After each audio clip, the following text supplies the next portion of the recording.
وعن أبي ذر رضي الله عنه أن رسول الله صلى الله عليه وسلم قال: يصبح على كل سلامة من أحدكم صدقة، فكل تسبيحة صدقة، وكل تحميدة صدقة، وكل تهليلة صدقة، وكل تكبيرة صدقة، وأمر بالمعروف صدقة، ونهي عن المنكر صدقة، ويجزئ من ذلك ركعتان يركعهما من الضحى. رواه مسلم. بسم الله الرحمن الرحيم، والصلاة والسلام على نبينا محمد وعلى آله وأصحابه وسلم تسليما كثيرا. سبحانك لا علم لنا إلا ما علمتنا إنك أنت العليم الحكيم. أستغفر الله الذي لا إله إلا هو الحي القيوم وأتوب إليه. اللهم انفعنا بما علمتنا وعلمنا ما ينفعنا وزدنا علما. biye tarata suye hijriya bakele ani kemenani ani binani ani wolon fula saharu jumada le akhirin ninye hijriya sankalu worona bisunye wotani kelenay miladi nasarau kajjate ba fulani mugani duru sankalu tani fulana bisunye o fulanay mbe dawda bu masjid rajaq wambo kono darsu bal hafiz an-nawawi aka kitabu kono riyadus salihin bonda minna ko ala kusuma fasamantiya ani kansu kata jikruma kansu kata ala kusuma ma hadisa min kalananka oye hadisa uye deresu temene hadisa munun kalana mi antum ma bunu shemi rahimahullah akasarahu fo hadisa unna bi ambe do sarahu nonu de la sarahu hajani alhadisani fi bayani jikri wa fadlihi akonni hadisa fula kunana ala kosuma fasamanti ala kosuma fasamancha bangilila. Al-hadithu al-awwalu anni Aisha radhiyallahu anha ko hadisa fulo kamina kabwamba Aisha malaka je kabwama annaha aftaqadat an-nabiy sallallahu alayhi wa sallam jata laylat ko su dolamba Aisha machi denye tiden tumba krefa ka sokono su kono nan la wakati do nana machi denye فخرجت تتحسس عنه أم بايشت بورا كسكر النابي تشيدينيني لأنها رضي الله عنها هي أحب النسائه إليه وهي تحبه أيضا. بس أم بايشت تشيدين كفرم سولا أبام بايشت دكانو كتمو بكا أم بايشت فنا بتشيدين كانو فنا dondo law della ka ci de nyininka koy kam muso la jonka de katema beka ko aishatu ko chewula jonka de katema beka shebawla ko afa wala ci den ka furmuso la musomin kanu nendo kata ci den makatema beka o yamba aishatu e awa tugune amba aishatu fana be ci den fe fataqsa an yakuna asabahu shay'un tumama machide nye sufela la bora aba nyini na besira fendo kanata chide soro fajahabata ambashe tutara yatahassas na be chide nyini fawajaratuhu sallallahu alaihi wasallam fil masjid wa huwa sajidu ambashe tutara chide soro misirila o yasro chide sujudile abake kasalli abe sujudula يدعو الله تبارك وتعالى بهذا الدعاء abake ka ala wele ninin duwawuye qalat ambashitu ko wa waqati yaddi ala butuni qadamayhi wa huwa sajidu ko tege fara tarabbi ciden sen fara fulaka wa yasuru ciden be sujudullah واستدل العلماء بذلك على أن الساجد ينبغي له أن يضم قدميه بعضهما إلى بعض دونك باو يدلل كنيني حديثة دي كو أكاكا مغو سجدو تو إكي سنفرفرا إكون نورو نيغنا دي ولا يفرقهما إكانو بنيغنا isujudu to kaka isen fara fula noro lende kato nyogo na ikanu fara kabo nyogo na don tuba uya della ke ni hadisa de li'annahu la yumkin an tahali yadul wahidatu ala khadamayn mutafarrigayn parce que tege fara kele atese kata da sen fara fula ka nu fara lendo kabo nyogo na wakazalika bo chogola هو أيضا في شيخ ابن قجيمة أنا شيخ ابن قجيمة كنو أن النبي صلى الله عليه وسلم كان يضم رجليه في السجود أنا ابن قجيمة كنو كوتشيدن تنبي أسنفر فلا فرنيغون كده كنور نيغونا سجدولا ابن قجيمة يوبو وفنا أمباشتك حديثة دي أما أركبتان فهما على تبعتهما لا يفرقهما ولا يدمهما من يكون بلفلا نيسجدك uluboto uchogodela utu fara kabonyogona utu ufara nyogonka ni sujure la sujuru to ulube chogomi bo luto chogodela bal ala tabi'atihima ala yuda chogomi ni yuda kumbele fula da duguma ala yuda chogomi nube da chogomi ulube to o chogodela itu fara nyogonka utu fara kabonyogona mesem fara fula debe fara nyogonka isujuru to وكان من دعائه عليه الصلاة والسلام أتنبتيدن كدعولا ألك تنونا كشبك اللهم إني أعوذ بك برداك من سخطك والمعنى نمانا الجمع أنه صلى الله عليه وسلم تيدن ألك تنونا كشبك يستعيذ بالله عز وجل بالآمال الصالحات عن الآمال السيئات tiren tumbe tanga nyini ala fe ni bara nyuma wuye ala ka le tanga kabo bara juguma tumbe tanga nyini chide ala fe ni bara nyuma wuye ala ka tanga kabo bara juguma lianna al amala sayyi'ata tu'jibu al qadaba wa saqta parce que minye bara jugu keli obeke sababu de ka ala dimi koro ka ala funu koro ka dimi koro وبك سبب كالا دمي كرودي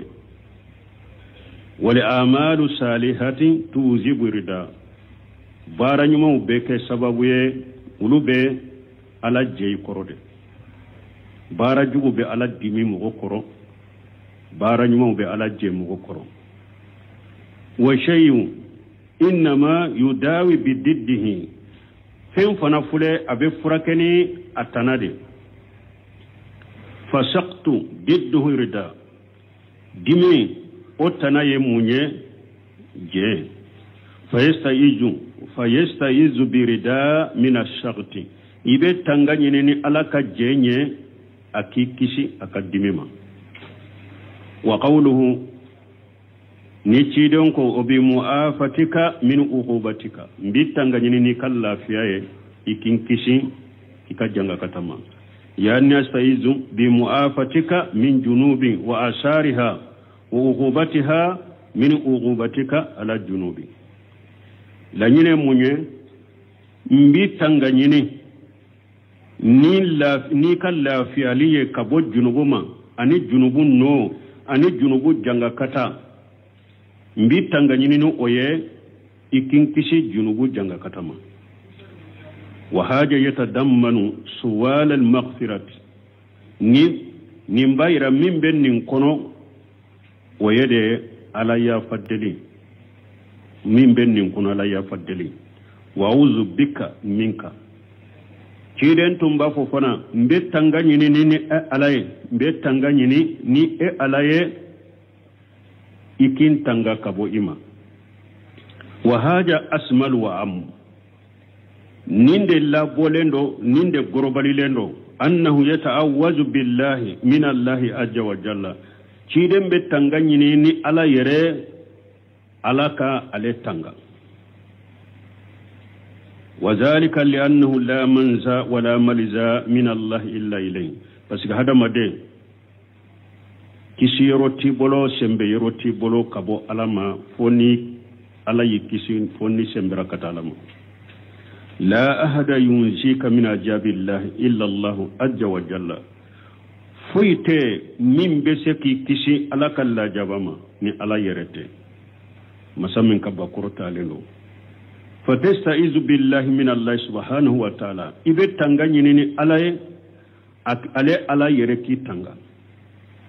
أي يستعيذ به من عقوبته وغير ذلك مما يقدره معنى إبه تنغا نيني على يركي تنغا أكوري مونيه إباك كتنغا نيني على كاي إكشي كابو أكال جابان ما كجنغا كتا أنو أنا نيغنون على بكومنو لاتكي فدل ذلك على ما ذكرنا نسمين كن ندل لا يرنا كتفنا أن يمين فو من إدمام القدمين في السجود كو هذا مدن نيبه سجود كي إبي سيم فلا فرانيون كده أياسر ابن سمين بمين سوغانتيا هذا مدن سجود تو سيم فلا كو نورو نيونا عليه بيبو سوغانتيا عليه بو أودي فوا كجابولا donc odi ato ya foya ko ni nyeddelila yira fenka ale tumbe min kale ye min fo ka fo sujudito ibi sem fara fula fara nyogon kade wadalla haja ni nyeddelila yira na fana anna nabiy sallallahu alaihi wasallam kana yusalli ahyana nafilatan fil masjid hadisa nyeddelila yira na tuguni ka fo watu ciden tumbe kan nafila salli misiri kono hadisa nyeddelila yira buno simi ko hadisa yeddelila yira fenna femme ale yemin fo ko sem fara fula be fara nyogon kade ni be sujurula hadisa yeddelila ye fana ko wakati ciden tumba kan nafila salli misiri kono ma anna li afdala an takuna fil bayti kafaraka nafila kanyi sode kono hada maden kan nafila sallu o kanyi ka sode kono me wona tabe wakati ciden tumbe nafila salli misiri kono kama qala rasulullah sallallahu alaihi wasallam komi ciden ya fe chogomi alaka tanuna kisibaka afdalu salati lil mar'i fi bayti la maktubata ciden ko hada maden ka salli be kanyi ka sode kono fo farada o yecce yede ce ika farada salli ibe farada salli misiri kono ye wajibi de eka me eki kan nafila salli ka so kono o de kanyi hada maden ka salli be kanya ka so de kono fo farada salli ibe taw salli misiri kono o yecce de ko yede sino muso farada on nafila eka salli be kanyi ika so de kono misiri salli koni ni muso nana juma salli misiri la ni nana jama salli misiri la fenti kame juma salli misiri la ode tika wajibi ta jama salli misiri ka ode tika wajibi me ni nana misiri kono iye juma salli abe salli fana be ka bi wasa ni fardaw salli misiri kono akani abi wasa me so kono na de kanyi nayi men nin kuma la nyini be chedema lakinnahu sallallahu alaihi wasallam mechira laka tanuna kisibaka ahyana yusalli nafilata fil masjid waqtu dola ben nafila salli misiri kono wa fihi aida abenne hadisa kono tuguni dalilu ala mahabbati aishatan radiyallahu anha lirrasul sallallahu alaihi wasallam wala qarabata delaben natuni kafo amba aishatu atumbe ciden kanu o te kaba koyewu فإنه عليه الصلاة والسلام تيد لك تنونا كشبك كانت هي أحب النساء اللاتي عنده أمبا عائشة muso munu ye ɲɔgɔn sɔrɔ ciden bolo an b'a setu de tun ka di ciden ye ka tɛmɛ tɔw bɛɛ kan wala yusamiha almar'atu muso si tɛ ni ni aisha tun bɛ ewa bila ɲɔgɔn kɔrɔ ka misaliya ɲɔgɔn na allahumma fo illa khadija radiyallahu anha mana an b'a setu ka titiri min tun b'a la ciden fɛ ani ciden kanu muso si tun bɛ muso minnu ye ciden ɲɔgɔn sɔrɔ ciden bolo an b'a setu ni a foyi de tun tɛ compare ɲɔgɔn na fo an ba khadija ala ka jɛ ka bɔ a ma fa inna khadijatan hiya awwalu nisaihi sallallahu alaihi wasallam an ba khadija o de ye ciden ka muso fɔlɔ ye wala mu tajawwaja alaiha ahadan ciden ma muso su furu ka fara an ba khadija ka an ba khadija ɲanama an ye ciden ye ɲanamaya ke furu ke ɲɔgɔn fa ka fatu fɛn ma fara ale kan hatta matati fo ka taa fatu ciden an ba khadija furu fo ka taa an ba khadija fatu ciden ma muso si fara kan wa kana yajkuruha daima wagati bɛɛ fana an ba khadija fatilen kɔfɛ wagati bɛɛ ciden b'a kɔfɔ a yajkuru khadijata ciden tun bɛ khadija kɔfɔ wagati bɛɛ a ma ɲina kɔ walakin aisha radiyallahu anha hiya ahabbu nisaihi almawjudati fi ahadi aisha mais min ye aisha kɔni ale de ye ciden ka muso hakke minnu ye ɲɔgɔn sɔrɔ ciden bolo aisha ka wagati la aisha kɔni de tun ka di ciden ye ka tɛmɛ olu bɛɛ kan ومن فوائد هذا الحديث أبني حديث فايدة ولا أن الإنسان يستعد بصفات الله عز وجل من ضدها فايدة بني حديث نكو هذا مدين بتانغانيني كني على كم مانكوتويه على كم بتانغانيني كني مانكوتو منونيه مانكوتو نونون تنا على كي تانغا كبوما بردا من السقط إردا على كم مانكوتو ديرو hada maden be tanganyini kani alaka jenye aki kisi jen tanaye munye dimi alaki kisi alaka dimila dimi fanaye alaka mankutire wa bil muafati min al uqubati hada maden be ala e watanganyini ni alaka lafiyaliye alaka letanga kabo alaka janga katama wa annahu la malija lahu min allah illa ilayhi kayranna fan hada maden sembe yoro tibolo de ta yoro shite bolo kabo alama fo ala yere fa yastaidu billahi minhu tabaraka wa taala ibe tanganye ne alaye masammi hera kacha korotalendo wallahu almuwaffiq tambih no semeno konni ni hakli jigiye la yazudu lil insani wa huwa sajidun an yarfa yadayhi aw ihda yadayhi aw irjilayhi aw ihda irjilayhi akwa te daga hada madenye e sujudu to iki bolo furata kabo duguma i sujudu to wote daga yede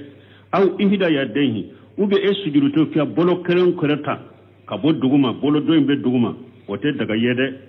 ube i sujudu to ki sien fula korota kabo duguma i sujudu to wote daga ye ube i sien fula dola kele ko korta kabo duguma i sujudu to wote daga yede لأن الواجب السجود للأعداء سبعة parce que wajibi hada madenka ika sujudi ke sufe wolon fuladeka sujudi ka bi sufe wolon fuladeka aljabhati mali anfi sufe folote kafaranunka ulu ye sufe kelede niye sujudi ke iteni nu ulu ka dugu korosoro ulu ye kelenye wal kafaini ani bolo fara fula fana kadda duguma umake sabai sawa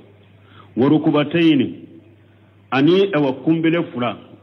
o kera jole sisa duru wa atrafil qadamaini ani sen fula sen tonton sen fara fula sen tonton o kɛra joli wolo fula jako hadamade ni ye sujudu bi fo kati wuli nunun bɛɛ ka dugukolo de sɔrɔ kana bɔ duguma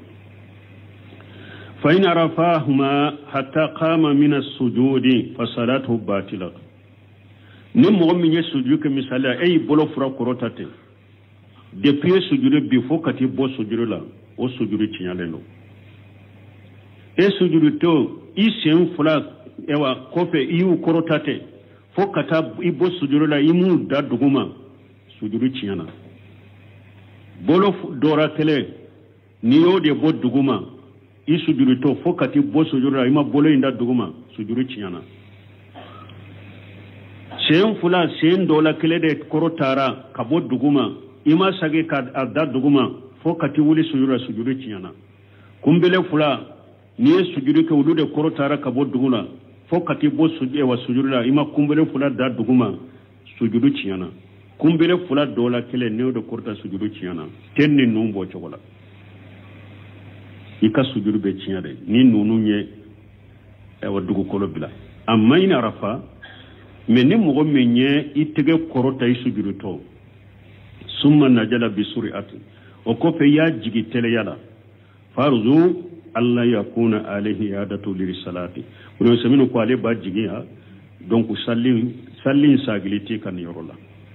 mana e sujudu to e tege korota doro me ya sagala ube yi kumbele ewa dota kabo duguma me o yoronin kele ya sagi kana duguma ube yi sen farata duguma i sen tonto ta duguma yoronin kele ya sagi kada duguma akwa ba jigi sagiliti ka sallila ni yoro la na korota len tora fo ki bo sujudu la de sujudu cinyana odela وعن أم المؤمنين جويرية بنت الحارث رضي الله عنها أن النبي صلى الله عليه وسلم خرج من عندها بكرة حين صلى الصبح وهي في مسجدها ثم رجع بعد أن أضحى وهي جالسة فقال ما زالت على الحال التي فارقتك عليها قالت نعم فقال النبي صلى الله عليه وسلم لقد قلت بعدك 4 كلمات 3 مرات لو وزنت بما قلت منذ اليوم لوزنتهن سبحان الله وبحمده عدد خلقه ورضا نفسه وزينة عرشه ومداد كلماته رواه مسلم وفي رواية له سبحان الله عدد خلقه سبحان الله رضا نفسه سبحان الله زينة عرشه سبحان الله مداد كلماته وفي رواية الترمذي ألا أعلمك كلمات تقولينها سبحان الله عدد خلقه سبحان الله عدد خلقه سبحان الله عدد خلقه سبحان الله رضا نفسه سبحان الله رضا نفسه سبحان الله رضا نفسه سبحان الله زينة عرشه سبحان الله زينة عرشه سبحان الله زينة عرشه سبحان الله مداد كلماته سبحان الله مداد كلماته سبحان الله مداد كلماته وأن أم المؤمنين جويرة بنت الحارث رضي الله عنها كارثة من المؤمن باما جويرة دلو حارث الدموسو على كجيك باما أن النبي صلى الله عليه وسلم خرج من عندها كوتشيدم بورا في بكرة صغبا جنة جويرة تشيدم كفرم صلو تشيدم بورا جويرة في صغما جنة حين صلى صبحا وهي في مسجدها تمامي جويرة يسوع ما صلي فجر صلي وياسر أباك صلي يركونو أكا سوكونو أكا صلي يرولا نينتكم مسيري ده كافو جويرة فانا دمنا مسيري ده تنبالا تنبي صلى كونو توي ده مسجد أكا صلي يرو أباك صلي يرولا أكا سوكونو ثم رجع بعد أندها وكوفي تيدن ساغيرا كنا ولا هاكر كوفي تمام ودونا ولا هلا وهي جالسة تيرن نانا كاسرو هربي أسيغلين دا نولا بجكرولا depuis sogoma jonna ciiden bora fe depuis a ye sogoma salli a ka salliyɔrɔ la juwerata sigira a be ala kosuma la fo ciiden bora fe wala ha wagati de ciiden sagira kana hari be ciiden ya siga a sɔrɔ ka sigiyɔrɔ la faqala ma jiliti ala lihali allati faraqtika alayha qalat nam ciiden ko depuis ñi to alihala min na ima bo alihala la hari bi sigilen bi no de la depuis mboray fe wa isigilen bi no de la depuis mbore fe ki faranyo nya kata ki sagi kana hari bi ñi togo sigi togo min na ibo togo de la ima wuli duwarata ko oho faqala an-nabi sallallahu alaihi wasallam nabiyuma ko alaka tanuna kisibaka laqad qultu بعدك 4 كلمات 3 مرات كيدن كن يكما ناني فو اكوفي سيا سبا مانام بولن كوفي افي ني يكما ناني فو اكوفي سيا سبا لو اجنت بما قلت مج اليوم لا وجنتهن دبين بوري في بيبه يجكرو كي ne ye kuma naani min fo siɲa saba ni ye ne ka kuma naani fo siɲa saba ni ka jikiru fora bi ni y'u suma ne ye kuma naani min fo a bɛ ka jikiru ninnu bɛ pɛsɛ a bɛ giriya ka tɛmɛ ka jikiru bɛɛ kan o ye kuma naani jumɛn ye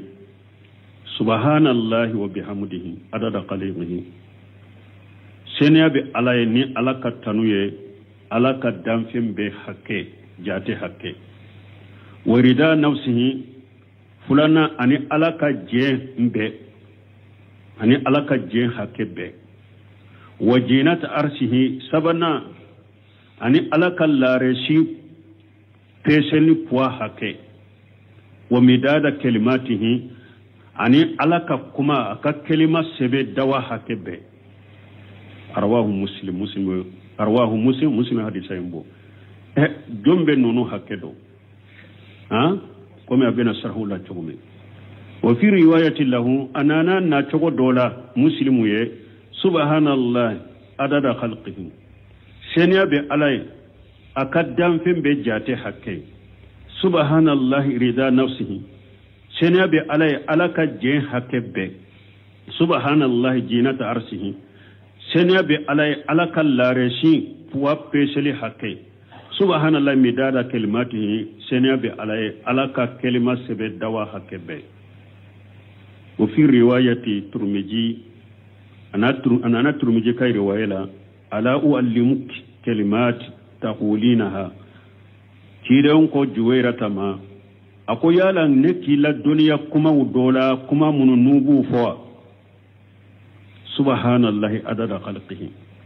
senya be alay akaddam fembe jate hakke subhanallahi adada khalqihi senya be alay akaddam fembe jate hakke subhanallahi adada khalqihi senya be alay akaddam fembe jate hakke subhanallahi rida nafsihi senya be alay akajjen hakke be subhanallahi rida nafsihi senya be alay akajjembe subhanallahi rida nafsihi senya be alay akajjembe subhanallahi jinata arsihi senya be alay akal lareshi peseli hakke subhanallahi jinata arsihi senya be alay akal lareshi peseli hakke subhanallahi jinata arsihi senya be alay akal lareshi su'ewa peseli hakke subhanallahi midada kalimatihi senya be alay akakuma sebeli dawa hakke subhanallahi midada kalimatihi senya be alay akakuma sabili dawa hakke subhanallah bidada kalimatihi senabi alaya akakuma sabili dawa hakke asarhu nando nanun kasarahu la hadhihi al ahadith ni hadisa munufulene min al ahadith allati fiha bayanu fadilati nawm min anwa'i dhikr ni hadisa ala kosuma noniya don ka fasamanta bangali de benni hadisa la ala kosuma noniya do fasamantiya wa huwa ma arawatuhu ummul mu'minin juwayratu bintul harish radiyallahu anha anni nabiy sallallahu alaihi wasallam wa ya hadisu hadisamu ni mu'minu ba juwayratu harisu demmuso alaka je kabama na yum mafula kabo ciden bolo alaka tanuni akisibe cidenga annahu kharaja min indiha al-fajra ko ciden bora juwera tafe fajiri summa raja ilayha ad-duha o ko fe ciden sagina kana juwera tama wala hawati abora fe fajiri wakati de asagira kana fe wala hawati wa hiya tusabbihu wa tuhallilu wa yasru juwerata afana yefingo fenke o shigina depuis fajiri fo wala abake kasumana lay fo de ke ani la ilaha illallah fo fa bayyana Allah sallallahu alaihi wasallam cidenya banga ya lakatanuna kishibe cidenya annahu qala ba'da kalimati tazinu ma qalat mujjul fajr aw mujjul subhi ciden ko alaye kuma nani do fo ko depuis sogoma depuis fajiri ou be depuis sogoma abe ala kosuma la aleka kuma nani mba kala kosuma be peshe subhanallahi wa bihamdihi adada khalqihi salasa marrat ikanni fosinya saba subhanallahi wa bihamdihi irda nafsi salasa marrat ko fana fosinya saba subhanallahi wa bihamdihi jinata arshihi senabi ala kalla risipe sali hakke ko fana fo salasa marrati sinya saba subhanallahi bihamdihi midada kalimatihi salasa marrati ka fo senabi ala akak kuma sebeli dawa hakke be sinya saba amma subhanallahi wa bihamdihi adada khalqihi famanahu min yako senabi ala yakadam fem be jate hakke o mana jumai annaka tusabbihu Allah azza wa jalla wa tahmaduhu e bake ka Allah subhanahu wa fode ala masamin ka bakoro talenu ani kattanu adada makhluqatihi akadam fim be jate hakke akadam fim be jate hakke ya subhanahu wa foni ode kattanu na akadam fim be ka jate hakke wa makhluqatullahi azza wa jalla la yuhshiha illa Allah kama qala Allah ta'ala ala fana kadam fim mogo si tese ko jate kasha dam ala ka damfe hake mo si te o jate do komi ala yere ya fo chogomi wama ya'lamu junuda rabbika illa huwa ala ka damfe ani ala ka jaman damfe hake mogo si to do ni ala te ala yere yo fo wama subhanallahi wa bihamdi jinata arshihi وجينة أرسه لا يعلم شغلها إلا الله سبحانه وتعالى لا رسي فناك بسلي فوا حكي لا رسي جريا فنا حكي لا رسي فناك جريا حكي مغشيتو دوني علاتي لا رسي جريا حكي مغشيتو دوني علاتي مسمي سنة كروتالينو لأن الأرسى أكبر المخلوقات التي نعلمها ولو سمينو كوباسك لا رسي ala ka danfen be kumba baye la reside ambe mindo de yenni yere koloshe ambe mindo ambe ala ka danfen munundo an hadama de ala ka danfen munundo la reside ka bona be fa inna nabiyya sallallahu alaihi wasallam yurwa anhu uya mafula ka boci de mulo annahu qala ko ciden ko inna samawati sabwa wal ardina sabwa fil kurushi كالحلقة أولقيات في فلات من الأرض ويا ما فلا كبوتشي دمبلون كوسان كبولون فلا أني دوغما كولون فلا كروشي كونو أبي كومي دي بولونا نيجي ورولا ماني نيا فيلي كونغولا بولونا نيجي مبي دايرو ماني اوا دوغو كولو حكمي مبي بولونا نيجي كرفي جومبول بولونا نيجي نيا فيلي كونغو كونولا وإن فضل الأرش على الكروشي كفضل الفلة على هذه الحلقة أو لا رشي فنا كفسمنتا لا رشي فنا كبونيا كروشيكا أبكمي نمبولنا نجي جيا دوكولو توبي بولنا نجي كرفتكم لا رشي كروشي فنا بل لا رشي كونو تقوللا إجنا ولا فهو مخلوق عظيم لا رشية دان في مبادئ لا يعلم قدره إلا الله عز وجل مغشيت لا رشي كوني داندو حكيدوني على يرتي مسامين كبا بورتالينو ولا يفلك سبحان الله فوق ني لا رشي بوا حكي لا رشي بوا فنا حكي مغشيتو دوني على تي وما سبحان الله وبحمده رضا نفسه فيعني ني فنا لا ني مونيه أنك إفله تسبح الله وتحمده حمدا يرضى به الله عز وجل إفله كألا سبحان الله فده كألا تنونيلا تنوني مني ألا يربي جيني تنوني مني ألا كبكرو تالنو واي حمدي يرضى به الله إلا وهو أفضل الحمد وأكمله واي حمدي yala tanuni juman be tanuni minni ala be jenaye o tanuni make tanuni shiye illa wa huwa afdalul hamdi wa akmalahu ala be jeni tanuni minye wode kanye kateme tanuni beka wode dafalendo kateme tanuni beka ala yire be jeni tanuni minye wode kanye kateme tanuni beka wode dafalendo kateme tanuni beka wa ma fa subhanallahi wa bihamdihi midada kalimatihi والمداد ما يكتب به الشيء مداد يموني وبفين سبيل ميني دواني نسبلك بكناي وكلمة الله تعالى لا يغارن بها شيء أو ألك كما ونفوي تبلا نغنقر قال الله تعالى ألك من قرط علينا ولو أنما في الأرض من شجرة أقلام ألك إري بدك كلوكا tugukolo yiribe niya beke kalimuye wal bahru yamudduhu min badihi sab'atu abhur aw baji bejja kono ka beke dawaje mu olu banna kanani anyogona baji wolon fulay kanana nyogona baji wolon fulay kananya kata ma nafidat kalimatullah alaka kumate basebelila niye jiya ka yiribe ke kalimuye ka bedila ka ke kalimuye ka baji mbeke dawajiye ka nyogona baji wolon fula faraka ka ke dawaji mbe ba irun kalimu be ka karikari alaka kumate be sabalila dawaji mbe ba iru be kalimu be karikari alaka kuma atebba sebelila ma nafidatu kalimatullah alaka kumate ba inna allaha azizu ala yasem masade hakim ala kirim masade وقال تعالى لكو على من قرطان قل محمد رفوي لو كان البحر مدادا لكلمات ربي ني باجي كي قوجي من فلان نيده نيا كي دواجي ani jiya baji be ni ya ke dawaje kwa ka itige ala ka kuma sebe la nafidatil bahru baji nji be ba qabla an tanfada kalimatu rabbi sani itige ala ka kuma ka ba sebelila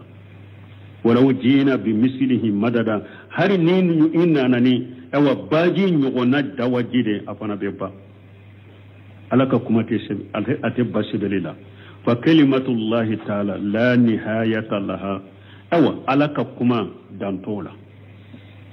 ولا أبيكم يباكي كسبنا لفوكي كألتنو نهاكي دانتي هاكي منا فالمهم لنيني أنه ينبغي لنا akakanye annu hafija ala hada jikri ankan nin jikru fana kolosi ankan nin dulosi kan nin kolosi kan janto nin jikru lanka to kafo subhanallahi wa bihamdihi adada khalqihi ba fo sinya saba subhanallahi wa bihamdihi irda nafsihi iba fo sinya saba subhanallahi wa bihamdihi jina tarisi salasa marra iba fo sinya saba subhanallahi wa bihamdihi midada kalimati salasa marrati ibe nin fana fo sinya saba فيكون للجميع إسنتين 10 مرة وبفر لين يوم كبك سنتان فلا بكم يوفو سنتان فلا وكاكا نجيكرو هذا مدين كي جانتون لنا بس كي جيكرو من فلان نيجي كيدون كو جويرا يجيكرو كتا فجر فو ولا ها نيمبا بيبشة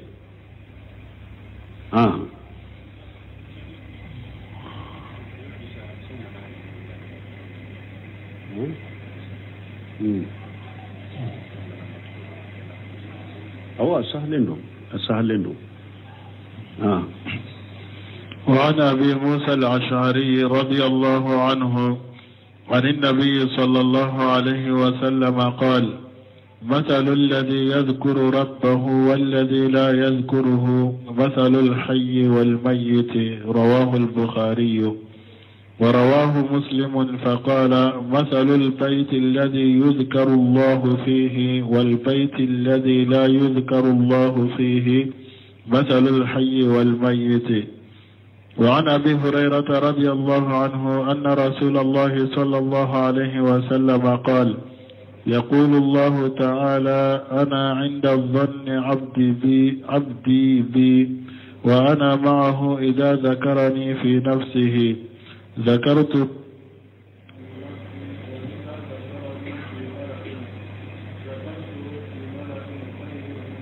متفق عليه. وعنه قال: قال رسول الله صلى الله عليه وسلم: سبق المفردون. قالوا: وما المفردون يا رسول الله؟ قال: الذاكرون الله كثيرا والذاكرات. رواه مسلم. روي المفردون بتشديد الراء وتخفيفها، والمشهور الذي قاله الجمهور التشديد. والنبي موسى الأشعري رضي الله عنه قد سمنا بموسى الأشعري ملك جيكبواما أن النبي صلى الله عليه وسلم قبلنا جمع ملك تنونا كشبكا قال: مثل الذي يذكر ربه والذي لا يذكره مثل الحي والميت. رواه البخاري. تيرنكم مغم مثاليا مغم باتي على قسمة أني مغم انتا atigi ala kosuma difference ni faragu min dunu nyonche abe komi nyanama ya nisu abe komi nyanama nisu nimbe menna ninte menna au faragu min bari nyonche abo o chogodela bukhari ni hadisa bo warawahu muslimu faqala muslimu fana ni hadisa bo me muslimu ko masalul bayti alladhi yuzkaru Allah fihi muslimu ko somi ni ala kosuma beke akono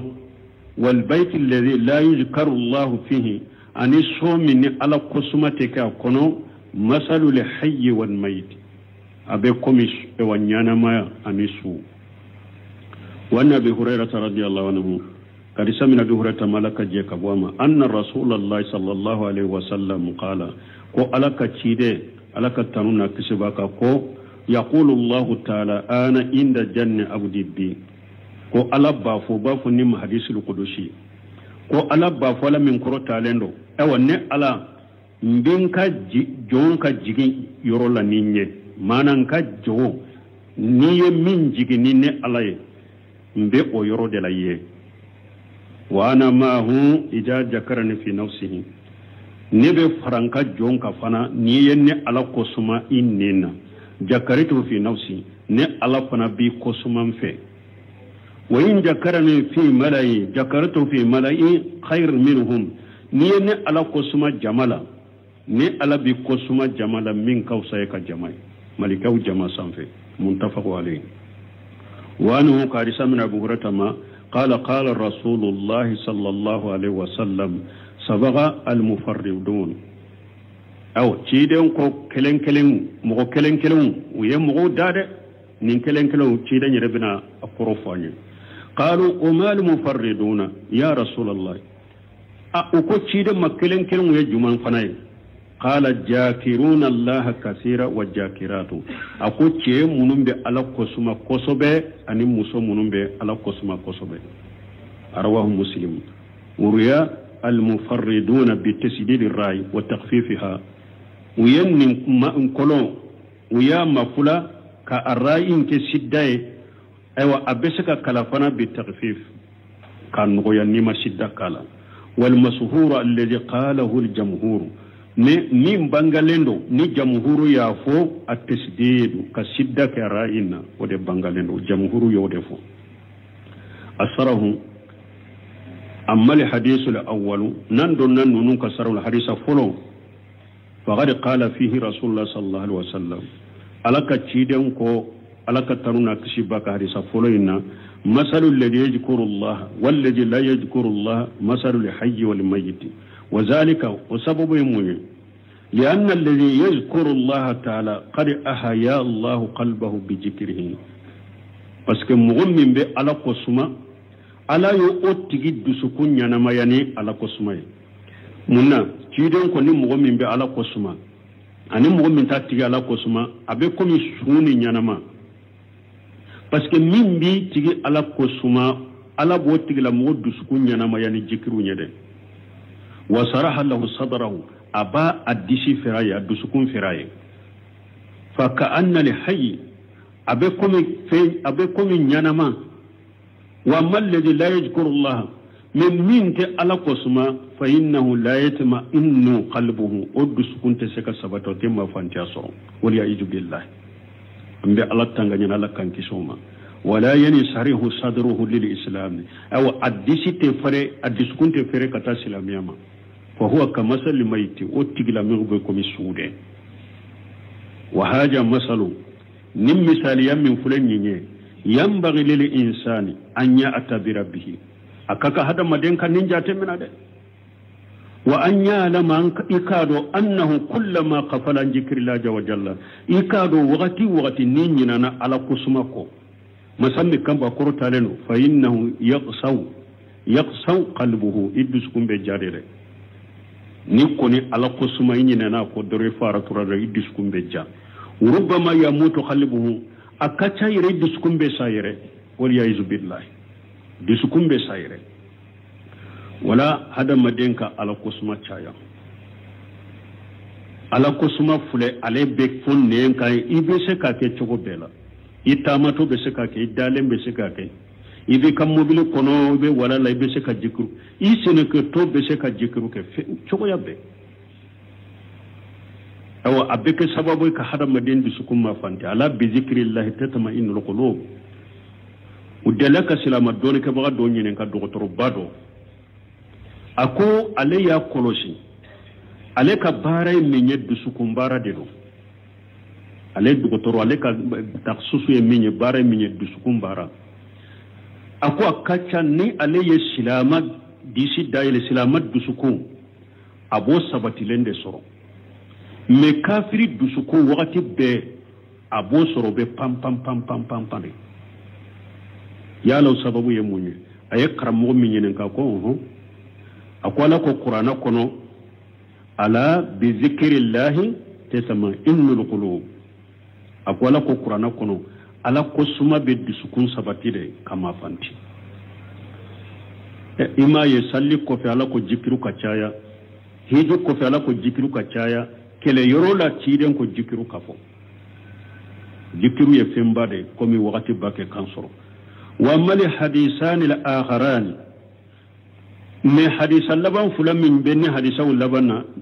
ni hadisa fulan min fulan ni hadisa wore fulan min fulan ni فيهما أيضا دليل على فضيلة الذكر أبي ولو فنا فلالا ذكر فسمنت على قسمة فسمنت به على قسمة فسمنت دليل بين على قسمة فسمنت لني حديث فلالا وهو أن الإنسان ويوم يكون هذا مدى إذا ذكر الله عز وجل في نفسه ذكره الله في نفسه ني على قسمة يرلا على بقسمة يرلا وإن ذكره في ملأ ذكره الله في ملأ خير منهم ني على قسمة جمالا على بقسمة جمالا من كوسيك جماي يعني إذا ذكرت ربك في نفسك إما أن تنتغ باللسانك سرا ني أو على كفو إيرلا أدوبسك كيك على قسمة نيني غندولا ولا يسمعك أحد مغشيتك كمي أو تذكر الله في قلبك وبك على قسمة إدسكون كنو فإن الله تعالى يذكرك في نفسه على بقسمة أيرلا وإذا ذكرته في ملأ أي عند جماعتي ني على قسمة جماعة فإن الله تعالى يذكرك في ملأ خير منهم على بقسمة جماعة من كوسيك جماعة أي في ملأ من الملائكة ملكه جماعة يذكرك عندهم على بقسمة ملكه فيه ويولي ذكرك على بك او قسم قرطا ويسمع عليك جلا وعلا على بتنونك كملك او في مسمن كبقرطا لنو ففي هذا الدليل على فضيلة الذكر دليل بيننا على قسم فسمنتيالا wa anna al-insana ko hada madin idza jakara Allah inda al-malai kana haja afdal mimma idza jakara fi nafsihi niye ala ko suma jamala woni kanyi katme kelenka ala ko suma illa nya khafala nafsihi min ar-riyai fonni sirana yere koro yere jira yede ne sirani yere koro niye ala ko suma ke jamala o be yere jira wele katamma wala ikelen kala ko suma fe ke akausa ka ke jamala me ni ma sira yere koro yere jira ika ala ko suma jamala o de kanyi ikelen kala ko suma info fa in qafa riya fala yajhar bo ni sira na yere jira ne ala ko suma kana bangena ni sira na yere jira ni be jamala ni ala ko suma jamala isranna akana kibulu yere jira kana bangena walakin la yakunu fi qalbihi waswas me waswasu kana ki diskun fana kono de bi anya ko la komi yere kato ka fu diskun kono in jakaritullaha jaharan fa haja riya ninyi ala qosuma keneka ninyi yere jirade fala ajkurullah nete ala qosuma falyada hajil wasawis falyada hajil wasaisa bunu seminu ke kanni waswasu intoy wa yadhkurullaha ta'ala inda nasi ika ala qosuma mugofe وفي نفسه إك على قسمة إير من فنا حتى يذكره الله عز وجل كما ذكر ربه فعلى كي قسمة كمي فنا على قسمة كمي وما حديث أبي هريرة رضي الله عنه ثالث من أبو رتك حديث سبنا وهو أن النبي صلى الله عليه وسلم قال سبق المفردون قالوا وما المفردون قال جاكرون الله كثيرا وجاكرات فهذا الدليل دليل بيننا على أن جاكرين الله كثيرا لهم سبق ولا خيرهم كم من على قسمة قصبة كم أتناودا لأنهم عملوا أكثر من خيرهم بس يقولوا يبارك من كتشا أتناو كباري فكانوا أسبق إلى الخير وقولوا كرام ومن بمغو داكتا هيرا كوما والله الموافق mbe ala dela kambe sawabama wala ala kosuma ni ewa muslimu tafaraka hada madin mbe ala kosuma yire ni ire nimbe ala kosuma ani minte ala kosuma a difference be komisuni nyanama muslimu kayri way na nyota so min ni ala kosuma be ka kono ani so min ni ala kosuma te ka kono ni so fula difference be komisuni nyanama wala anka jija anka du kono Qur'ana kala nafilaw jikirun anyere amusau dew anka ala ko suma staya anka so kono so fana kono bi la marahim rabbi min kacca so kono bi dundun ni mijikini donkilu janko ni setane barami be mugo buro ko tele min ba bala fenyana ma min bala yere konni nye fenyana ma de mugo kanka lajibe baraji suraka do be donkili do ewa mana ko hada madinki ka sotanga kabo ama ye setane bana chayaran ka wakati laban nonona parce que nonu ye setane minawde